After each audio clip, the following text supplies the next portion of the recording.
Hey, welcome to this week's episode of Chingaso's Combat Crew, your one-stop shop for all your combat news. And we got a banger this week. We got UFC 292 post-talk, AIG grappling results, all kinds of UFC rumors and fight smack. Fonzo, how you doing this weekend, my man? Oh, man. Good, and a little disappointed, though. I didn't get to catch any of the fights last night. Yeah, but I kept up with them on Google, kind of checked out the results throughout the night. So I'm looking forward to you breaking it down for me and the rest of the Chingaso's Combat Crew out in cyberspace who are listening to the show. So anybody who didn't get to watch it like me, get a glimpse of what happened. So, oh, yeah. We're going to catch everybody up, and we're only going to talk about the fights that you care about the most or the fights that you should care about and go back and watch when you get a chance. So let's get this bad boy started, Fonzo. First story on the lineup that we're going to be talking about. And by the way, before we get started here, I want to wish everybody out there a happy Monday. Thank you for tuning in. Thank you for listening. Thank you for watching. Don't forget, head over to our YouTube page, C_Combat Crew, so you can get the video of this. Otherwise, sit back, kick back, and get ready to get caught up on all this week's combat news. So earlier in the week, Fonzo, an announcement came out, and it looks like Joanna Champion is officially calling it a career in the UFC. No mas Joanna Jedrzejczyk in the cage as a fighter. Oh, no way. Yeah, bro. Did you hear about this? No. It kind of like it was really like sneaky. Like I saw it on Reddit. I think maybe Ariel Helwani might have said something about it, but like there was no talk on UFC's IG page. Nobody was talking about it on Reddit, really. Like it was nowhere. It's just like it happened and it went away super fast. So like she didn't have a fight recently, right? Like what was her last fight? So it just was it Zhang Wei Li? Oh man, I don't know. Let me look. It might have been that last loss to Zhang Wei Li. But dude, she was a champ for a minute, man. She made people tune in during those early Reebok UFC days. Remember, dude, she was just destroy people. Dude, yeah, she was on a warpath. Yeah, she was. And it wasn't until Rose kind of cracked the code. But then then she still came back. And I think did she ever get the strap back after that? She did, right? I think she fought for she did. She did. Yeah, so she got the strap back because she ended up fighting for it. Wait. No, she never did. She Zhang Wei Li got it, and then but she was a contender for the belt twice after that. Once against Valentina, once against Zhang. There we go. Yeah, so she's always at the top, man. Once she came in, she just took over, and it took a while for people to catch up. So super glad that we got to see her at her peak. And what a career, man. What a career. She definitely helped elevate women's MMA, especially in the UFC. So congratulations, Joanna. You deserve this retirement. Thank you for the memories. Bruh, what about this? I know this is your boy, JDM. He's been looking for an opponent as of late in the welterweight division. And then like Monday or Tuesday, this came out that Kevin Holland is supposedly in the mix as an opponent for JDM, maybe even making the. Are they still trying? I don't know if they're still trying to make the UFC card, or if this is just, the Australia card, or if this is going to be going on a headline its own show. But soon after it came out, Kevin Holland came on Twitter and said, I don't know what you're talking about. I never agreed to this. But since then, I just keep hearing that he's agreed to it. Have you heard anything as of late, Fonzo? Yeah, I think the last thing I heard was like the announcement. I think you had sent that to me. You tweeted this to me. That's right. And then shortly after, you said, "Wait, hold up! Like, hey, Kevin Holland just posted that he hasn't signed shit, right?" Yeah. And but after that, what I caught was like, people just got ahead of it. They just kind of heard the rumor mill, and then they posted it like, "Oh, this is happening," while it hadn't been definite. So they were still working on like the back end contract or whatever. So there were talks about them fighting. I don't know where that left off, but it looked like it was gonna happen. It just hadn't been signed yet officially. Yeah, I don't bet think it you. has yet. Yeah, not yet. And I bet you they haven't ironed out the final details. I'm sure money is being involved here because it's probably going to be a late notice fight, you know? Right. Gonna have a full camp. And he's kind of just like, hold your horses, you know, it's not official just yet. So, but Right. when it is official, dude, what do you think about this matchup? Dude, I think it's a great matchup. This is going to be good for both of them. Yeah. JD as an up and comer and Kevin Holland as trying to, you know, establish himself in this division and let people know that, hey, I'm not a gatekeeper. I'm here moving to the top. And he brings it every time, dude, whether he's got a full camp or not. So this should be a banger of a fight. Most definitely, bro. All right, bro. This is not fight. Actually, this is combat news. This ain't UFC news, but this recently was announced. This is a rumor that kind of started over social media. I don't know if you know this guy, Bradley Martin, and I put D Martin because I don't even know what his name is actually. His name is Bradley, but sometimes my dyslexia gets the best of me. So I don't know who this guy is. All right, so check this out. So this guy is a social media bodybuilder. He's got a big following on IG and X, I guess, or whatever. And this guy's trying to, I don't know if this has been going on for the last year or so, but it's going on for quite a while. This guy goes to UFC events or fights or post fights or whatever. He's always hanging around where there's fighters, and he's always challenging them to street fights. Like, hey, how do you think you would do? Would you fight me? And most recently, he challenged Nate, and he asked Nate, hey, how do you think you would do in a street fight against me? And Nate started laughing at him and walked away. So somebody said, I don't know if somebody mentioned this to him or he came up with this idea himself, but he wants to fight Mighty Mouse now. And he's challenging Demetrius Johnson to a jiu-jitsu match. Okay. Yeah, so it's not going to be striking. It's going to be jiu-jitsu. And eventually this got out, and Henry Cejudo brought Demetrius Johnson on his podcast, and they talked about this. And Demetrius is like, I'm going on vacation, but in 2 weeks I'm coming back. And I already told him we're going to meet up in Santa Monica and we're going to do this.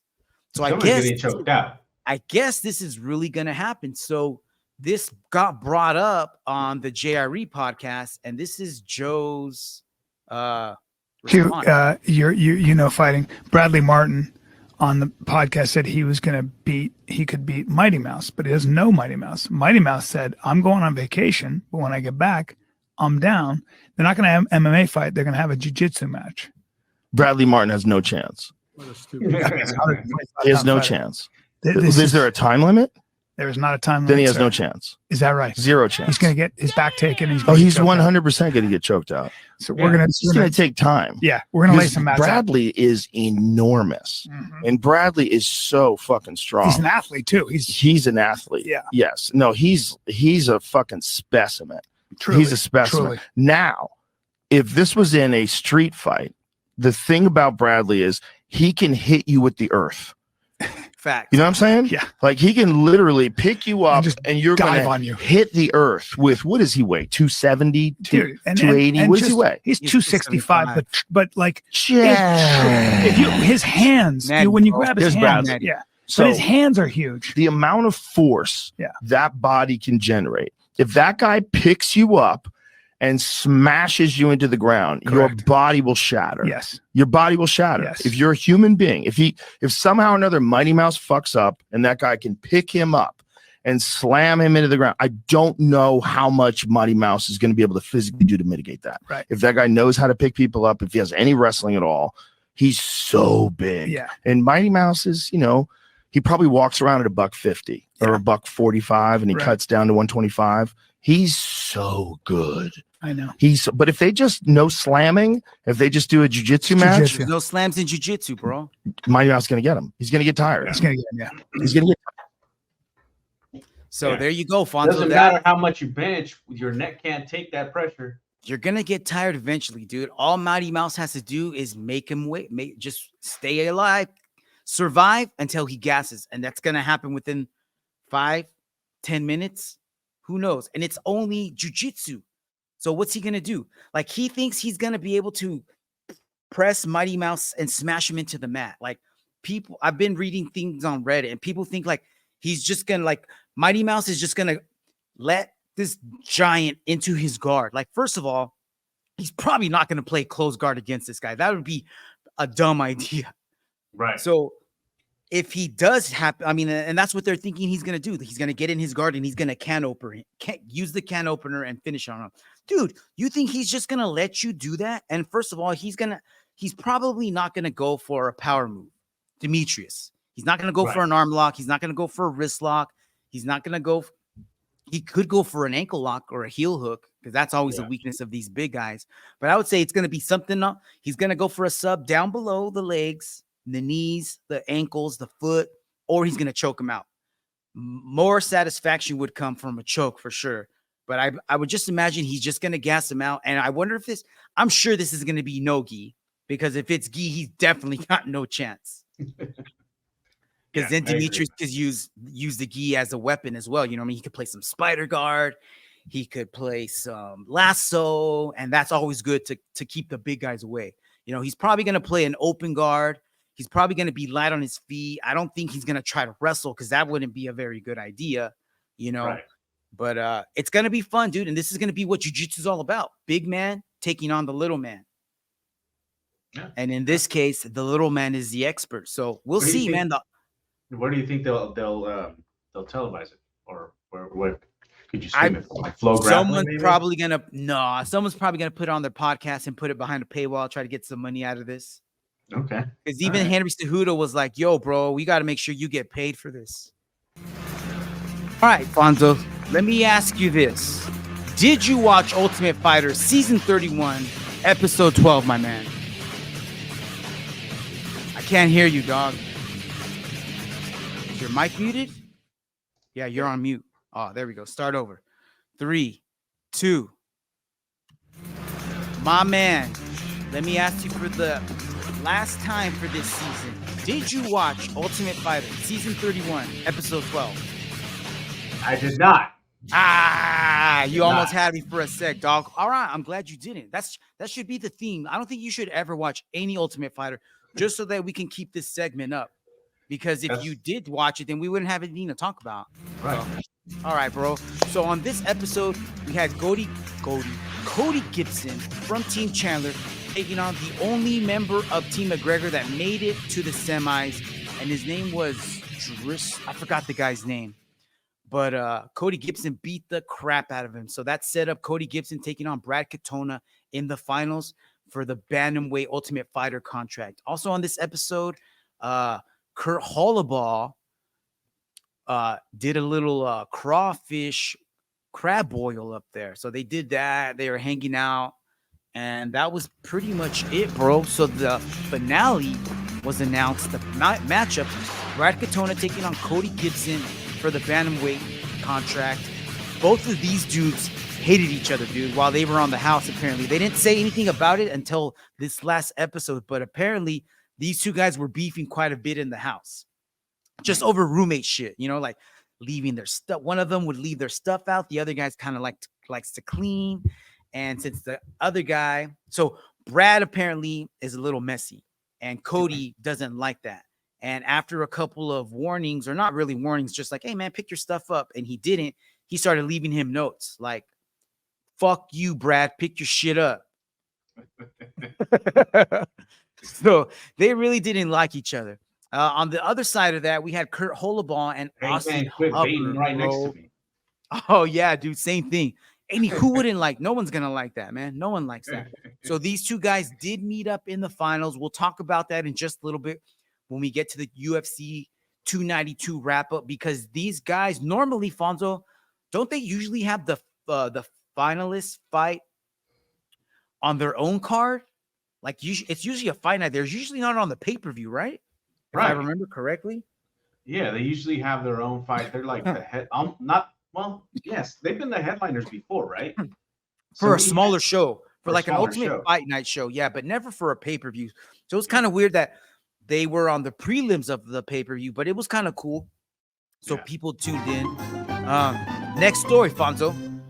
One of my new incoming favorite fighters, Roman Kopylov is set to take on Anthony Hernandez on short notice after Chris Curtis got hurt in training camp. Dude, are you stoked for this guy? I don't know if you remember this guy. He won his last match by like some crazy wheel high kick, dude. I don't remember him. Well, I have to look it up, but he made a very good impression in his last fight out. It was a second round TKO that ended by high kick, like I just said. So, Anthony Hernandez, watch your head, bro. This is going to be a good one. So stay tuned. Next story. Bro, jiu-jitsu news. This event is not over. I believe it's wrapping up right now. So this is what we're talking about is the AIGA, Amateur International Grappling Association. So they're holding an event right now. And this has been a 2-day event. So it started yesterday and it's concluding today. But it's a tournament. It's like a team kind of thing, almost like Quintet, where on this particular tournament, they brought in 4 teams. Team Adolfo, Team Universal Fighters, Team Nurmagomedov MMA School, and Team Aljamain. So these guys have each 1, 2, 3, 4, 5, 6, 7 weight classes, and they pick 1 to 2 fighters for each weight class. I think they have like an alternate in a couple of the weight classes, but for the most part, they only have 1. So Team Adolfo is basically made up of a bunch of ADCC veterans. Like all of these guys medaled in the last ADCC, minus Luke Griffith and John Hansen. I believe everybody else either got a silver or at a minimum a bronze, if not gold. Bodani got a gold. Wait, so none of these are pro jiu-jitsu? They're all amateurs? No, they're pros. So I mean, technically, I would say they're pros because they've all done super fight shows. Right. They're all getting paid to do stuff. So I don't know. I mean, I guess unless they make like an official jiu-jitsu league, I guess they can say they're still amateurs. Okay. You know, but I mean, isn't the term amateur someone who plays sport for free, basically? Because once you get paid for something, that's it. You're a pro. Yeah, you're a pro, right? I'm pretty sure all of these guys have had a super fight where they've gotten paid for sure. So this is Team Adolfo made up of Breno Peterson, Zach Kaina, Fabricio Andre and Gabriel Sosa, Dante Leon Colabate, Isaac Michel, Giancarlo Bodani, Lou Griffith, and John Hansen. So again, that's the Team Adolfo. Universal Fighters. I'm not even going to try to say these guys' names because they're all crazy. Amadov, Zaur, Malgazar, Amir, Ibrahimov. I'm sorry, man. I'm sorry. But they're killers, dude. They're killers. And they all look like Islam Makhachev. Nurmagomedov, MMA School, Riza Riziov, Aga Shirinov, Artur, you same thing, bro. And guess what? They all look like Khabib. Team Aljamain. This team is made up of a few ADCC trial veterans, at least. Joseph Chen and who's the other kid that's on here? His name's not on here, but Kenta Iwamoto, I believe, who's a B team member, is also on this team. So Kenta has a good match against Dante Leon. Joseph Chen had a really good match against Isaac Michel. Who else had a good match? Dante Leon had 2 really good matchups. Gabriel Sosa had a sick matchup against a Universal fighter on day 1, and they were about to get in it, dude. Giancarlo Bodani had a matchup against a Universal fighter today and took a headbutt to the face, dude, at one point. Yeah. So some of these guys are like, I'm not going to say they're playing dirty, but they're playing dirty, bro. Like snapping the back of the neck on a collar tie, pushing them in the chest to try to create some space, you know what I mean? And then coming in head first into their face in different times. So I haven't watched all of the matchups, but the ADCC guys are not having an easy time as a lot of people thought they were. So it's actually pretty cool the way they structure this. Like I said, there was like 7 weight classes, but I believe the team to get to 4 or 5 subs first wins. So not everybody is technically going to have a chance. And another thing that I like is each person has a 3-round match against someone in their weight class from the other team. So they do 3, I don't know if it's 4 or 5 minute rounds. Okay. And the first like 2.5 minutes is submission only. And then after that, they go into points. All right. Have they been any subs at all? Dude, there was one match that was, the Gabriel Sosa match was like 0-0 up until like the last 2 minutes of the match. And that was round 1, round 2, round 3. So there was no scoring up until the last 2 minutes of the whole fight. But it was the most exciting 0-0 match ever, dude. There was takedowns, there was passing attempts, there was like just lots of drama because both of these guys were like kind of like one guy would do something dirty and the other guy would do something dirty back. And then if they would settle down and then another one would do something and the other guy would retaliate. So I don't want to give it away. I'm going to go back and finish watching the rest of the show. But it was like 5 hours yesterday and it's like another 5 hours today. So pick and choose what you want. It's a lot of jiu-jitsu. Just go back and watch any of these matches really though, man. And sprinkle throughout, they got some like little kid matches. And the little kids are beasts, bro. The little kids are freaking ninjas. They're diving on shit that you're like, what the hell? These guys are dude, crazy. You know how like overseas, like I remember when I was taking a physics class in college and the instructor was a grad student and he was from Japan. And we were like, yo, his name was Yen. And we were like, Yen, how are you so good in physics, bro? And he's like, in Japan, we take physics to be in 3rd grade. Ha ha ha ha. So what we're doing as adults, these guys are doing as children. There's levels out there, dog. There's levels. That fool was like measuring retrograde of Mercury in fucking 3rd grade. He was, man. He was. He did have a little nuclear reactor in his backyard as a 5th grade science project, probably. Bro, this was a story that you broke to me last week. Like it's been kind of steaming up and we've been hearing a little bit about it, but all of a sudden it got a lot of steam last week. What did we talk about? The antitrust lawsuit against the UFC, bro. Dude, it sounds like something's actually gonna happen right now. Yeah. Well, you know what I was reading about it and watching, like I've been watching a lot of videos on this and shit and just reading like articles. Yeah, dude, this has been a long time coming. Like this is taken a lot of years to get to where they are now. And one of the craziest things that I fucking read about this case was that, dude, the judge like knew that this was gonna happen like at least 5 years ago. So like, why do they wait so long? I don't know. He's waited 5 years just to write this, to put this out basically. But for 5 years he knew that this was coming. So I don't know what was going on, like somebody was stalling him or whatever, but he finally did it. He finally wrote it out and said, okay, this is a lawsuit. I know what happened. Yeah. That fool finally got busted for streaming UFCs, and now he's like, oh, now you're going to cut my streams, Dana? All right, puto, check this out. So you sent me this video from, what's this page called, dude?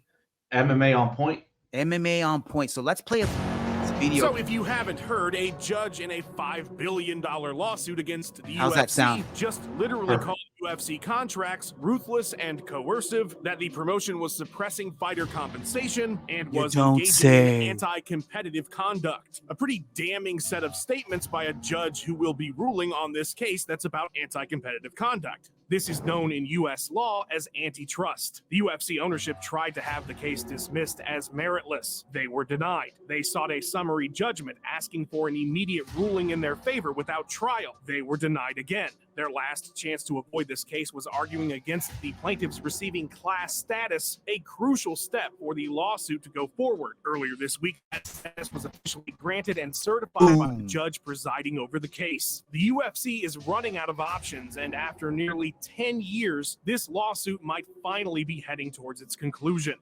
Damn. So the sheets have been pulled, bro.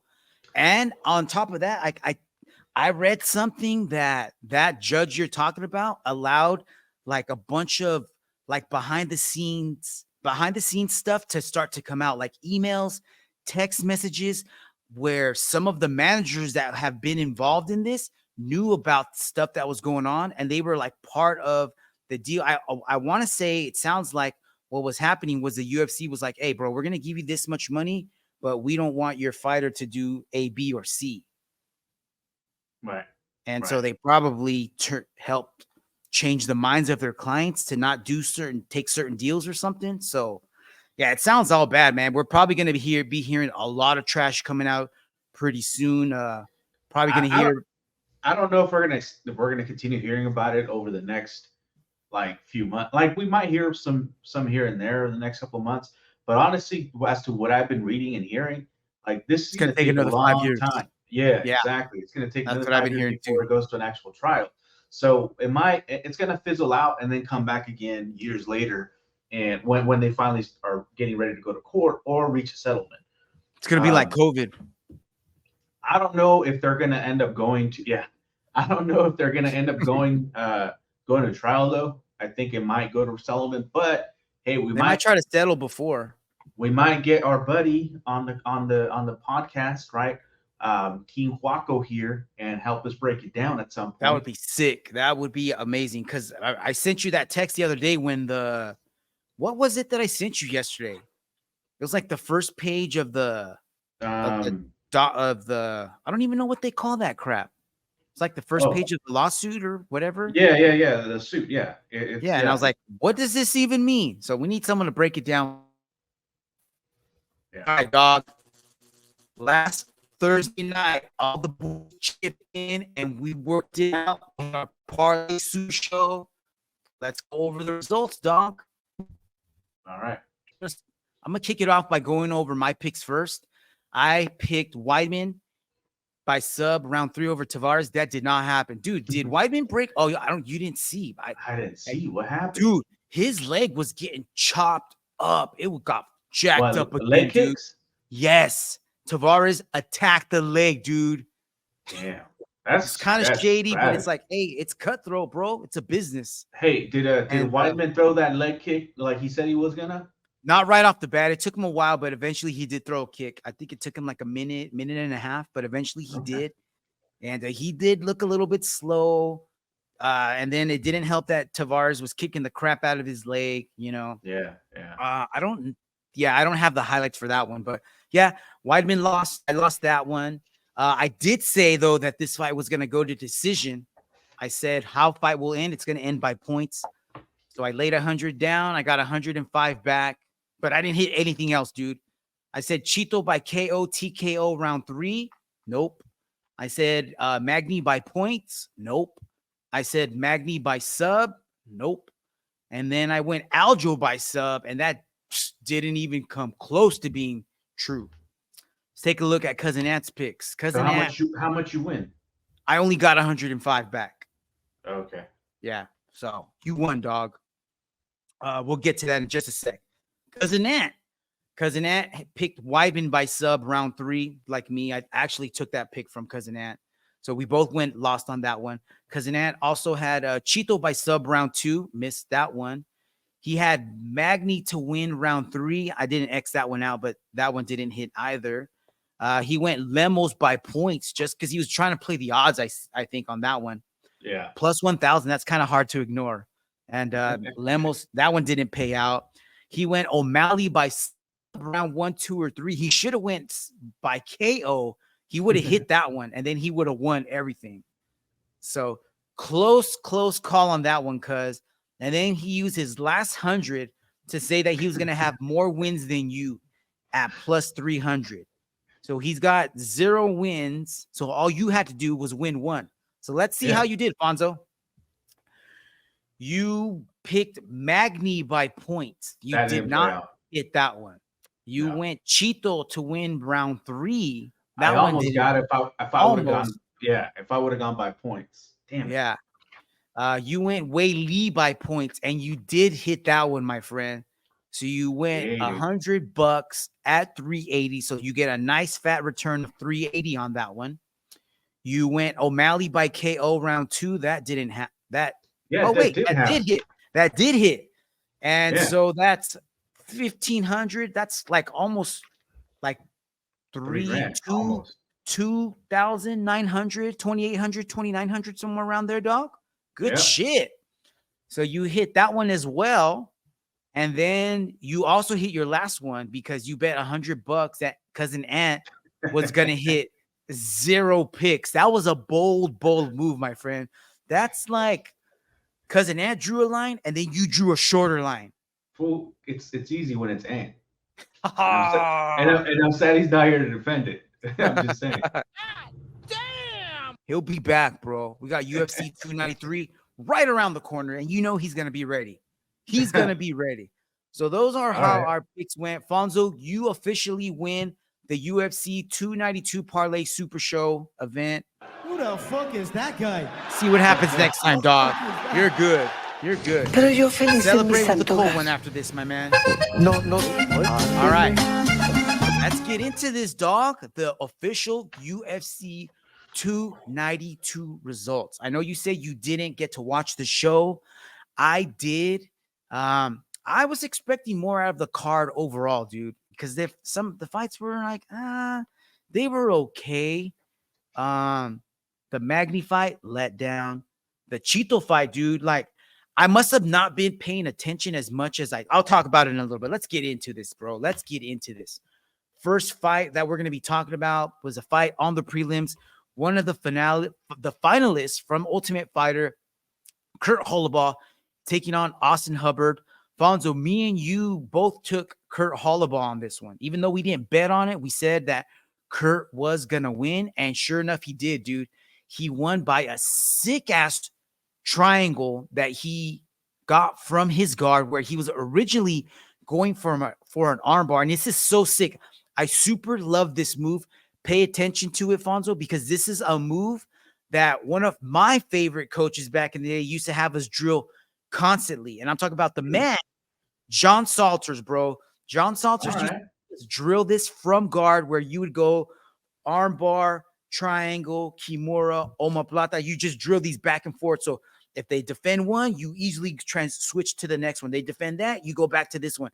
And this is exactly what he did. So check this out, Fonzo. This was such a clean ass move. And he gets the contract. He's back in the UFC, dude. There you go.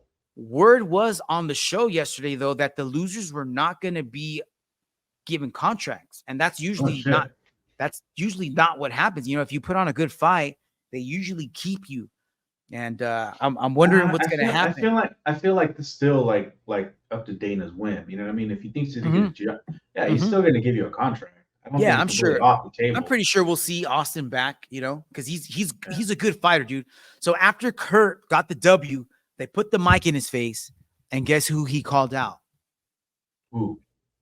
Patty the Baddie Pimlet. Who the fuck is he says, you know what? Patty. That would be a pretty cool fight. You're right. You know what? I don't know why I forgot. I was watching something this morning. Dude, that'd be a great show. Yeah. And they were talking about like possibly like if they could do that in Ireland. Oh, that'd be even Kurt would get so much hate, dude. They would hate his guts, but that would be a burner of a fight. Imagine that would be like a good fight night headliner. Yes, exactly, dude. Think. People would tune in. People want to see Patty get beat. And this would be a good win for Patty if Patty could pull it off. Likewise, if Kurt could pull this off, like I would imagine he would, that would launch his career. You know, that would be a good highlight reel for him. All right, dude. Next fight that I want to talk about. I'm not gonna go into the other Ultimate Fighter finale fight. It was Brad Katona, Cody Gibson, a lot of back and forth. I think Cody won the first round, and then after that, Brad just took over, dude. Brad's cardio was just a little too much. Cody started to gas out, and he started landing more and more shots, and it was just a culmination of too many shots. And Brad ends up winning by unanimous decision, and he gets a contract, and he becomes the first two-time Ultimate Fighter winner. I don't know what that means, but yeah.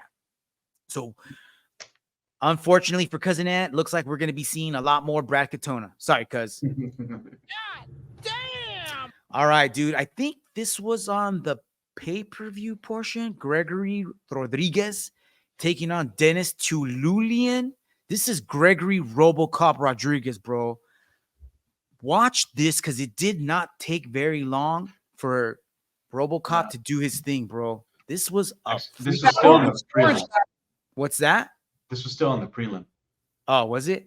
Yeah. What happened to this? He against a contender. So we'll see who he gets next. But dude, that was a fun fight to watch. Although it didn't take very much time. All right. That was what, first round, second round? First round, yeah. First round. All right, dog. Next fight on the main card. This fight didn't start the pay-per-view off, I don't think. I think this it did. Oh, it did? Okay. It was. Okay, then maybe that's why I wasn't paying too much attention because I didn't think that this was gonna fight, and I was still like doing stuff around the house, so I wasn't paying too much attention. I remember I was messaging Cousin Ant because every time I looked up, I was like, oh, he's doing the same thing he always does. Chito. It looked like he was just walking. And you know Pedro, dude. Pedro Munoz doesn't waste time. I mean, he's always the busier fighter. He's always throwing something, and that looks bad if you're a judge, to me. You know what I mean? Especially if you want Chito to win. Right. So every time I looked up, I saw Pedro punching, kicking, moving, stalking Chito, and then I would see Chito throw something back every 2 or 3 shots. But apparently, when I would look away, that's when Chito was doing all his work because he outstruck Pedro round 1, round 2, and round 3. Dog. He was like Baby Groot dancing in front of Batista. He was. Every time I looked, he's like, eat that booty. Let me see here. See if they have the official scorecards. Look at the stats here, dude. Total strikes 141, 113. Significant strikes, yeah. One takedown attempted each, but otherwise they were taught. Joe Rogan was saying, he's like, this is a Muay Thai, this is a boxing match in MMA because they were just punching, dude. So Chito's got to win, bro. Can you pull up the bantamweight rankings, dog, real quick? Actually, we could do that right here. Let's share that because I want to say that everyone's hurt, dude. Let's see who could fight right now if they needed at the end of the year. Merab. So Merab is hurt, but I don't know how hurt he is. Sean's a champ now. Yeah. Henry Cejudo's available, and he doesn't have a fight. Corey can't fight. Jan, I guess he's available. So Marlon versus Henry could possibly happen, or they're gonna make Marlon versus Sean already. That's another rumor I was hearing. So let's talk about that. Let's talk about that after we get to the main event because that's going to come up in just a bit. So next fight, I want to talk about your boy, bro. You and Cousin Ant were all over this dude. Neil Magny, Ian Machado Garry. Machado Garry says he was going to put on a clinic over Neil Magny, and he pretty much did, dude. He leg kicked the crap out of him. This was unanimous decision again. And let's see what we got here. Wins. So now he's probably gonna take Magny's spot at number 11 because with that performance, although he beat the crap out of Magny, I don't see that performance being enough to leapfrog Luque. Sean Brady hasn't done anything in him. I don't know. I don't see him leapfrogging 10, 9, or 8. And he did call out Stephen Wonderboy Thompson. And Wonderboy Thompson's already like, I'm not interested in that, bro. You're not doing anything for my career. No, it's not, but it would be a good fight. It could be an interesting fight, dude. I would like, why not JDM and Neil and Machado? I know that's two up and comers, and you would kind of torpedo somebody's career for a little bit, possibly, but a good fight too, you know, unless you want to do Machado and Jeff Neal again. But I just felt like he should have got him out in the first round, dude, or maybe even the second, because he didn't really try to finish him until the third round at the very end, and he couldn't. So I don't know, dude. I mean, as much as I want to say I'm impressed, I'm not. I got more questions than answers because he should have finished an old ass Magny on short notice who was on one leg for 60% of the fight, dude. Because like halfway through the second round, he was hopping on one foot. Oh, no way. Yeah. Oh, so shit. I don't know, dude. He should have finished him. He for sure should have finished him. So we'll see what happens, dog. Yeah, anything you want to add to that? No. I mean, I do want to see Machado versus Thompson. I just think stylistically that'd be an entertaining fight. But yeah, I don't know, man. Yeah, it would be a good fight. It would be a good fight. But I'm with Wonder Boy. It's not going to do anything for his career. It definitely does. Machado is not going to get him a title shot, and that's what he wants. That's why he wanted to fight Kamaru. Right. Yeah. All right, dude. Co-main event. Wei Li Zhang taking on Amanda Lemos. Amanda Lemos was the underdog, but there was talk that she might be able to land a power shot and put out Wei Li. God damn! Wei Li must have heard that shit, and she was like, nah, bro, check this shit out. Look at these stats, bro. Look at these stats. These are final stats from the fight. Ground control time. Wait. Hold on. Is that 288 thrown or landed? Landed, bro. Shit. Landed. Total strikes 288 to 21. Fuck. Yeah. Dude, From a top fighter in the world. Hold on. Pause it. From the stats alone, dude, it almost seems like a freaking pro versus an amateur. Yeah, that's pretty much what it was. I mean, look at their like. That's so crazy. yeah, so Wei Li keeps the strap, and I don't know who is gonna take it from her, dude. Rose, Tatiana, bro. Tatiana. Well, that's the next fight, right? Tatiana. Yes, it could be, man. I don't know if they're gonna make her fight Yan Xiaonan and Tatiana, and then the winner gets Wei Li. You know, because Tatiana just fought what last week or the week before, so she could technically take another fight this year. Yan Xiaonan hasn't fought in a minute, so she could definitely fight this year. And I don't see that would be a good fight too, though. Yan and Tatiana. Yeah. No. Oh yeah. Yan and Wei Li. Oh yeah, it would, dude. You know, Dana would love to have that in China. Yeah. So maybe they do Tatiana and Rose, and then they go and move forward with Wei Li and Yan, because that was the talk. That was the talk for a while. Remember, we thought that was going to happen, but it just didn't. All right, dude. Let's get to this main event, bro. Main event. Dude, I have never gotten something so wrong ever. This was awful, bro. I have. Remember, I'm sure it's going to happen again, dude. I'm sure it'll happen again. Amanda Nunes. She got her fucking block knocked off. It happens, bro. It happens. Every now and then you get those unpredictable situations that occur. It's almost like there was a script written, bro. It's like, bro, they followed this. Did they follow the script? How did this happen? How do you come in with your face? Like, let's just watch the clip, bro. Let's watch the clip, because I cannot believe that it went down like. But like, if you're looking at it from protecting a fighter's gotta standpoint, keep him safe. You're right, man. Double digit shots like that. That's not good for anybody's head. Not good. No. Yeah. So do I think it's an early stoppage? No, I don't think so. Yeah, I don't think so. I don't see anything wrong with. I didn't see anything wrong with it last night. I don't see anything wrong with it right now. I know there's. No. I know his camp is definitely saying that it was an early stoppage. They started saying some things about the ref, you know, Jason Herzog. I think he did a good job, man. He's just trying to protect him. That's exactly right. That's exactly right. Like, we know, man, Aljo's a fucking, you know, he's sometimes you got to protect fighters from themselves, man, because they're their own worst enemies. You know what I mean? Exactly. So live to fight another day. Definitely. You know, he would have kept going, dude. And he'll be back. I don't know if he's gonna want to come back down to 135 or he said he's staying. He's staying. He said he's staying. Oh my God! Does he want a rematch? You know what? That's a possibility, man. I wonder if he has like an automatic rematch clause in his contract or something. I don't think he did. Because otherwise it would have talked about it. But I just heard this morning. I was watching that MMA on Point, and that's one of the things that they brought up is that he announced he was staying in the division.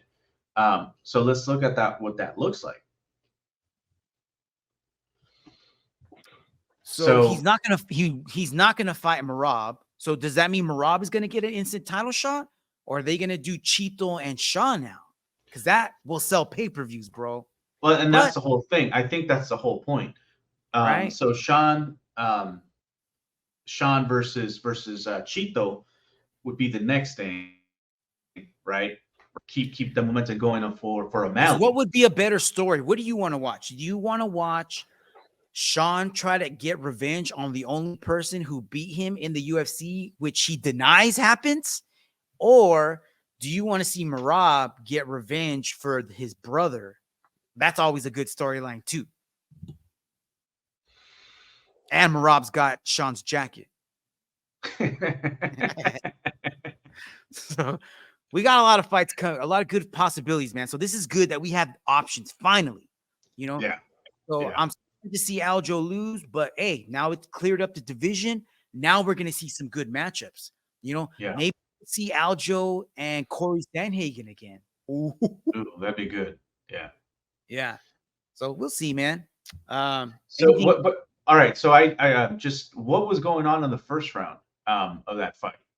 It was pretty boring, dude. They were just kind of filling each other out, throwing punches here or there, and then maybe like the last 30 to 20 seconds, Aljo rushed Sean, got him up against the cage, got him in a clinch, and was holding him there and was throwing some shots, but he wasn't able to take him down. And then the round ended. And then you saw 30 seconds in a round 2, that was all Sean needed, you know? Yeah. And then going to their corners, Sean's corner was super confident, dude. They're like, oh, you got this. He's coming to you. Let him come to you. And basically, they told him just let him come to you and do what he was about to do. Like, just feed into his game. Yeah. Yep. And that's exactly what ended up happening, dude. So I like when you watch, they didn't show we didn't see that angle, but during the pay-per-view portion, you see Aljo come in, dude, and it's like he just leads with his head. Yeah. So it was just an easy target, an easy snipe for Sean. Yeah. The other thing that I kind of took notice of, dude, like last night, you and Ant were texting, or we're on a group text or whatever, and you guys kept texting back and forth. And one of the things that I caught, both of you guys had said that O'Malley looked nervous when he was coming out, right? Because he didn't read the script until he got into the cage. No, but so I mean, I don't know what he looked like. I didn't watch it, right? But so he really did look nervous, like walking out the cage. He just looked like he had no expression. So to me, when you see that, you're just like, what? There's no like, what's going on, dude? Like usually you're pumped, you're hype, and even when he got in the cage, he was just either he was really, really composed or he was nervous. But that didn't show because as soon as it started, he was ready, dude. He was ready. This is his first headline. It was, yeah. Like he's never headlined an event before. No. So on your first headliner, you're headlining for UFC. He never headlined a fight night, nothing like that.